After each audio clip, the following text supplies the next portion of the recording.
the station covering all of the DMV. This is DC News Now. I just have overall concerns about safety and how that's truly being addressed. Now at 10 on DC News Now, youth violence in the spotlight. The hearing tomorrow for a teen suspect in an attempted murder and how it's bringing attention to what many are saying is a growing problem.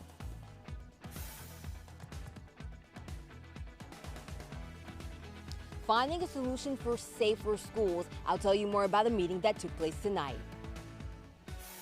And what are some of the factors that might play into teen violence? We hear from a child psychologist and local youth advocates. Plus, just how expansive teen violence actually is across the DMV. And good evening, everyone. A good sunny day across the DMV. And guess what? We're tracking more sunshine as we start the first day of June, along with the warm up. Have your full forecast coming up.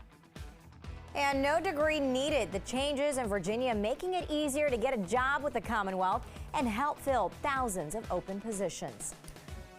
Good evening. Thanks for joining us for DC News Now at 10 on DCW 50. I'm Chris Flanagan. And I'm Tasmeen Mahfouz, and we are going in depth tonight on youth violence across the DMV with new reports seemingly every week now on teens particularly being arrested for various crimes from carjackings, assault with a dangerous weapon, and even murder. Yeah, a 15-year-old arrested for attempted murder on a Prince George's County school bus earlier this month will appear in court for a bond hearing tomorrow.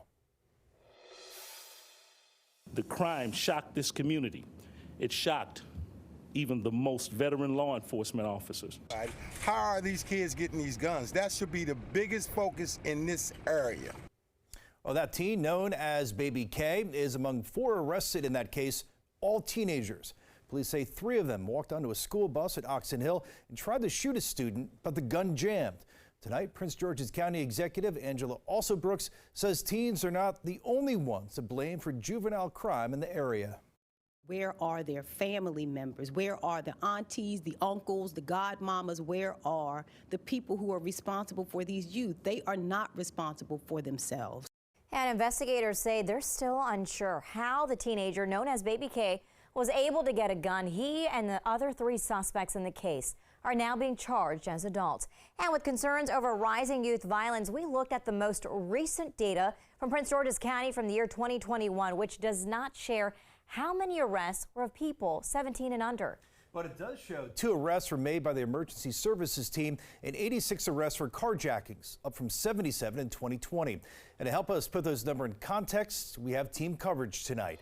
Our Mara Carbone is in studio with us tonight with new information about some of the factors, mental health and otherwise, associated with teen violence. But first, we want to get to our Jean-Marie Sasay in Prince George's County. And Jean-Marie, the local school district held a safety meeting in response to that school bus attack, and families are really concerned about this.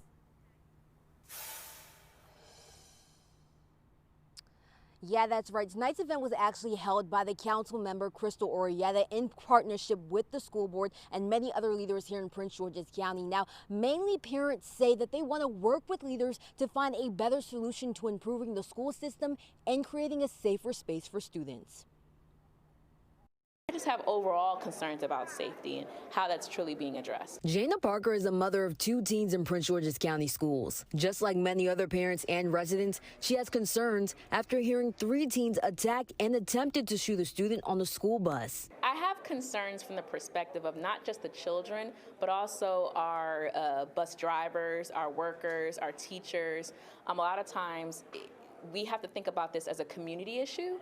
Holistically. Parents say they want to see more resources and support for students to prevent something like this from happening again. If we could have done something to change the course of those individuals' lives to even think that that was appropriate and make sure that they did something other than that. Police Chief Malik Aziz says the solution to youth crime requires everyone's efforts. We are a team, that we are 50-50, that the police are not a single solution. The community is a greater solution. Board of Education leaders say they're investing more into security safety in schools. And on the county level, they're putting money towards after-school programs, violence prevention, and support for parents. I think that definitely there's room for improvement in PGCPS, but I think that every segment of the community needs to be involved. It's all of us together, coming together to fix the situation and to look at our children as a village that we're all responsible for raising.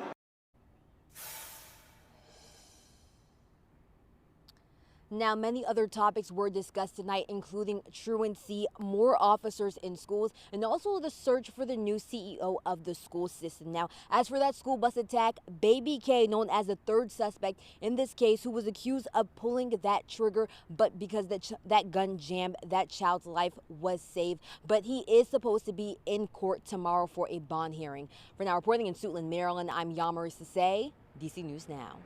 And going further in depth tonight, the juvenile arrests in the district. Let's talk about that. Reports on the police department's website show that there were nearly 1,700 juvenile arrests last year. 1,700. That includes 239 for various forms of assault. Now, those arrests also include 92 armed carjackings and 13 for murder. And to compare, there are 11 juveniles arrested in homicide-related cases in 2021. 14 juveniles in 2020 and then 13 in 2018. And continuing our team coverage right now is our DC News Now reporter Marielle Carbone. And Marielle, you've been talking to neighbors, advocates, and health experts about the trend. All seem to have the same response. Yeah, that's right. I mean, first, it's the general shock and sadness to hear that kids, some as young as 11, 12, 13 years old, are committing violent crimes. And then the heads turn to why. Now, people I spoke with today say right now there are not enough positive influences for our young people. I mean, it's mind-blowing. This is the street where an 11-year-old boy allegedly robbed a person Friday. His third crime in a week, according to police, all involving or believed to involve a gun. He was arrested Sunday. Right, when I was 11, I was playing games with my friends and stuff like that. I wasn't doing all that. But Rel Mosley, whose grandmother lives on Luray Place Northwest, says things have changed. The younger they are, it's like the more they get attached to these guns and stuff like that. It's a steady pattern of younger and younger and younger kids. Derek Lewis and his wife Tamiko work in the area, running the nonprofit Mute the Violence DC. They work directly with kids to prevent youth violence. Not all of them are bad kids. They're not bad kids. They're just being overly exposed and underexposed to the things that they should be. Mental health experts agree. Why are we seeing more young kids getting involved in crime? I think that one of the overarching issues is their access to technology that promulgates violence, social media, online content, and violent video games. Cody Bersetti is with District Psychiatry, working primarily with adolescents and young adults. He says more positive outlets and influences are needed. Parents need to be looking for ways to get their children involved in extracurricular activities, in group activities, in sports. We're not losing hope. That's why we're on the ground, boots laced up, ready to work. And Chris and Thesmine, another thing that Bersetti had mentioned is the importance of community and how post-pandemic that's really lacking in a lot of areas. So he says if you're concerned about what's happening in your neighborhood, to get involved and to help rebuild that community, because that influences kids. And we heard him also mention parents. What role do parents play in all of this? Well, it depends who you ask. Some people told us today that there are just not enough parents giving guidance to their kids. But talking to the Lewises, they say that not every parent, a lot of parents are single households. So they might be working all day, not necessarily there to watch their kids. And that's why the community as a whole is so important to really come together and wrap their arms around our children. That certainly is. Marielle Carbone reporting live in the studio. Such an important topic. Marielle, thank you. All right, rounding out our coverage on youth violence today, the latest information from Virginia. The 2020 annual crime report from Fairfax County shows there were more than 2,100 juvenile arrests for various crimes that year, at least 269 of which were for assault. Meanwhile, in Arlington County, Virginia, police have arrested 104 juveniles as of May 25th of this year. And for comparison, there were 137 juveniles arrested in all of 2022. And in 2021, just 55 people under the age of 18 were arrested. And staying in Virginia, breaking news out of Alexandria. Police there on scene of a double shooting. Police say 2 men were shot. They don't know their ages as of this hour, but we do know it happened in the 5400 block of Rickenbacker Avenue. That is by North Pelham Street, just a few blocks from James K. Polk Elementary School. Live look right now. You see a heavy police presence. See the crime tape there as well. Police say the victim's injuries are non-life-threatening. Neighbors say they heard some 15 gunshots and some of the bullets hit their homes. Take a listen. When we came out, our neighbor's house had been hit. The front door was shot out, and they were inside with their small baby. Yeah, just frightening. There are no reports any of the neighbors are actually hit by that gunfire. Of course, we'll continue to monitor this breaking news, pass along any updates as we learn more information.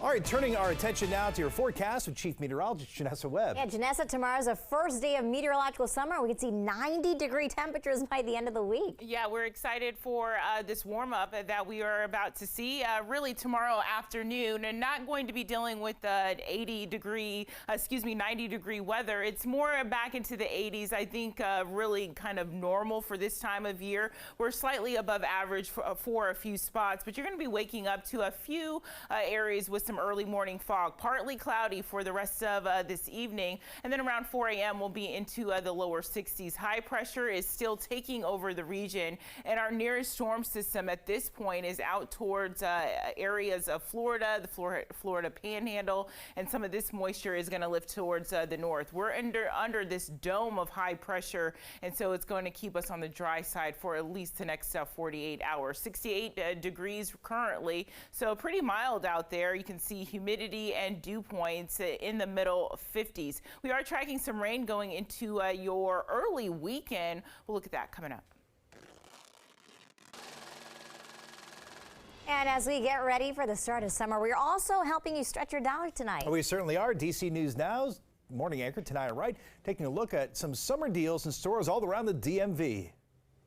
As we get closer to summer, you might find yourself spending money, so you are ready for all the time you and your family will be spending outside. Several retailers are now offering deals on summer essentials. We are going to take a look at some discounts from Walmart, Target, and Five Below to help you stretch your dollar. First up, Target has deals on their outdoor furniture. You can grab select pieces like tables, chairs, and love seats for up to 20% off. Walmart is offering up to 65% off as part of their summer clearance. That includes above-ground pools, sandboxes, and hammocks. And Five Below has discounts for pool essentials. They're offering floats, towels, and toys for as low as $1. Tanaya Wright, DC News Now.